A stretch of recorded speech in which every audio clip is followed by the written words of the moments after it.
Hello.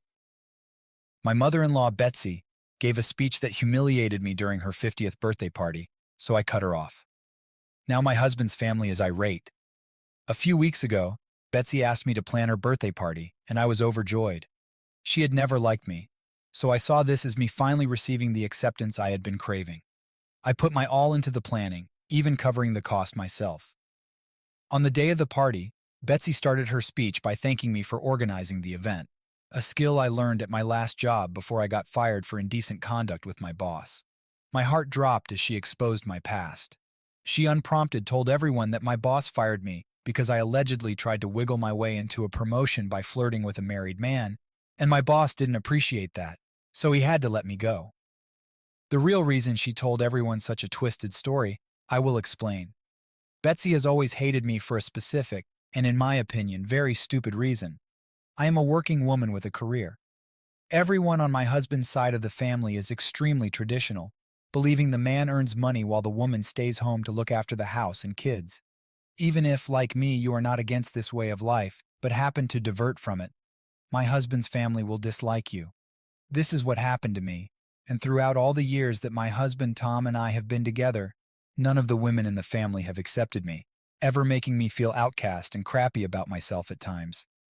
Anyway, with that out of the way, the real version of events is as follows.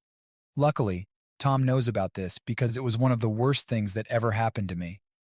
I was wrongfully terminated by my previous employer on false charges. My boss had tried to make a move on me a couple of times, but I rejected him every single time. One day, he called me into his office and offered me a promotion and a significant raise if I agreed to get into a relationship with him. I rejected him and threatened to complain about him.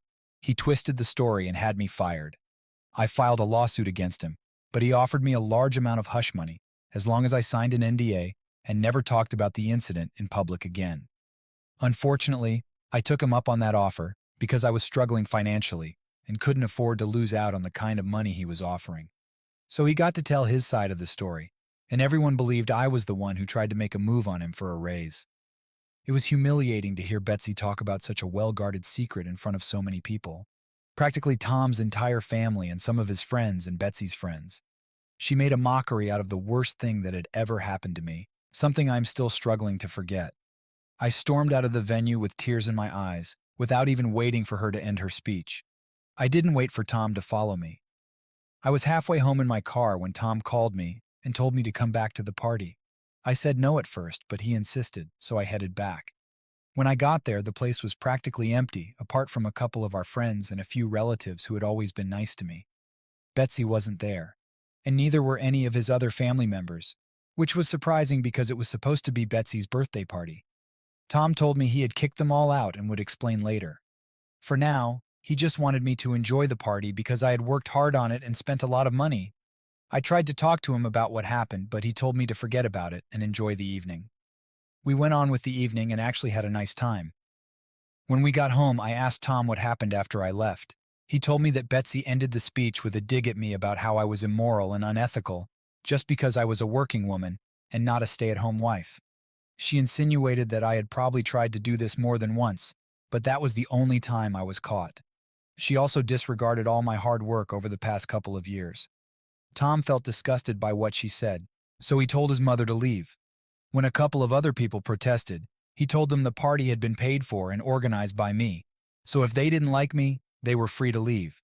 There was a lot of chaos, and Betsy refused to back down without a fight. Tom had her kicked out of the party by security, who knew he was my husband, so they did what he asked. Once she was removed, most of the other guests followed suit, either out of awkwardness or as a protest, because they believed Betsy was right and I was the worst. Only a few friends and relatives stayed, and we spent the rest of the evening with them. The next morning, Betsy called me to apologize for her speech. She told me she didn't know the real story, which was why she brought it up to use against me. I was furious and told her it didn't matter why she did it. What mattered was that it was done, and she couldn't take it back. She had obviously been planning this for a while, and I couldn't believe she would stoop so low just to humiliate me after I organized such a beautiful party for her. I let it all out on the phone, telling her I never wanted to hear from her again because what she did was unforgivable. She tried to talk calmly, saying she made the speech because she wasn't aware of the real story until last night and felt sorry.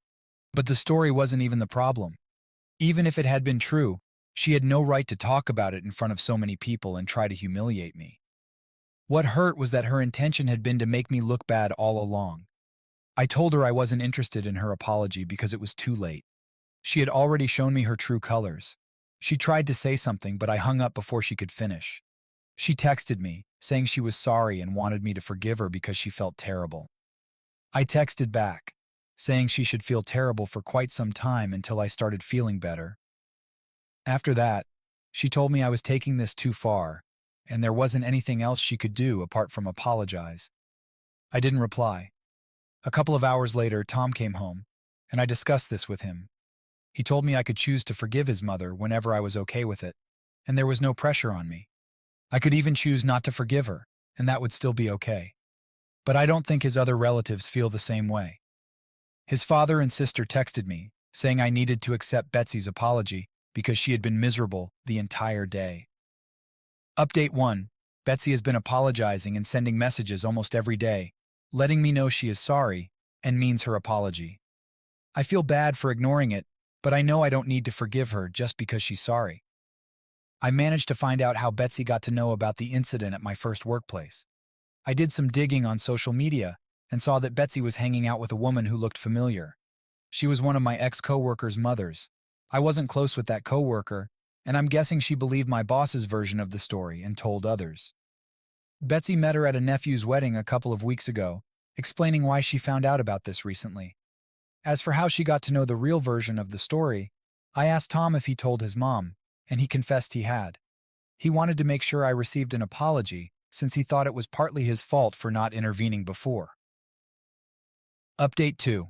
It's been a week since the incident, and I decided to accept Betsy's apology, but not speak to her again. The problem is that if I don't speak to her, Tom won't either, and I don't think she'll take that well. I told Tom he could keep in touch with his mother, but he opposed the idea, saying we are a package deal. I haven't decided how to break the news to her yet. I do have a lot to say, not just about the recent incident, but about everything that has happened over the past few years. I need her to know that she and the other women in the family cannot treat people so badly just because their beliefs don't align. Update 3. I texted her and got everything off my chest. I told her I forgive her but don't want a relationship anymore, and think it's best if we all stay apart for a while. I tried to be polite, but she didn't take it well. Her replies were defensive, and she blamed me for not coming clean about the incident before marriage. She said she didn't need a sermon on ethics and morality from me. It felt like a dig at me, and I felt better about Tom cutting them off because it would teach them a lesson. By the time I finished reading her texts, I almost regretted responding. It just took one text from me to undo all her efforts to win me back. Update 4. After that conversation, Betsy stopped texting me but tried to talk to Tom. When he refused, she cursed at him and then blocked him. A couple of days later, I was blocked too. Tom's father has been trying to convince him to fix things between me and his mother because he doesn't want family drama, but that's not going to happen. Betsy made sure of it. The entire family is against me now, blaming me for taking Tom away from them and breaking up the family, as if Betsy had no role in this. Some relatives on our side have kept us updated about what everyone else is saying, and it's crazy how they refuse to acknowledge their own faults. Bye-bye.